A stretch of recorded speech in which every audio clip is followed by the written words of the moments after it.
Le directoire de l'Église presbytérienne camerounaise s'est réuni mercredi dernier dans l'arrondissement d'Endom, département du Nord-Infoumou, en présence du maire de la localité, pasteur et fidèle du consistoire à Konolinga, pour une visite d'évaluation en prélude à la 69e Assemblée générale.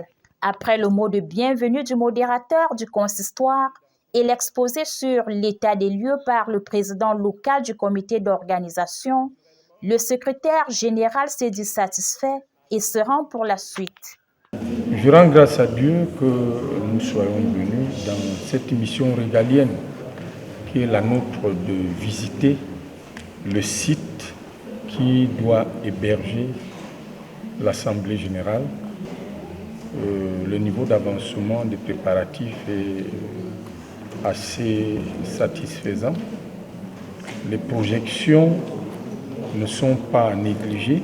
Le Seigneur sait comment il va faire pour que l'Assemblée, la 69e Assemblée générale de l'EPC se déroule dans la paix, dans la sérénité, pour la seule gloire de son Seigneur.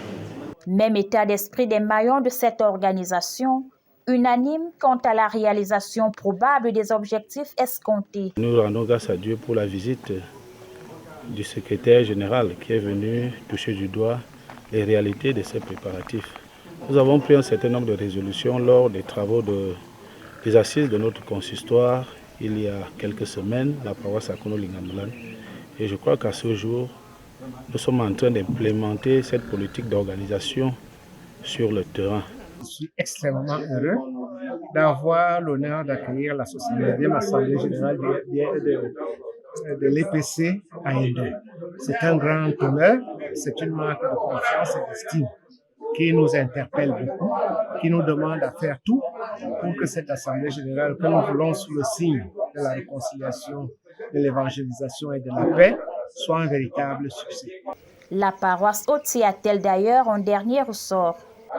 Nous ne dormons pas parce qu'il faut surveiller les activités, il faut que le terrassement se fasse, il faut que le presbytère soit construit, il faut préparer les mentalités à accueillir un tel événement. Nous allons offrir un accueil, nous le souhaitons, des plus chaleureux à tous les invités. Jusqu'ici, tout se passe bien, les fidèles sont motivés, unis dans le même sens pour la bonne réussite de l'Assemblée générale. Je suis d'abord impatiente parce que tout d'abord, je n'ai jamais assisté à l'Assemblée générale, donc j'aimerais bien voir à quoi cela ressemble, comment ça se passe. Rendez-vous a donc été pris le 8 décembre pour une évaluation finale en prélude à cet événement solennel.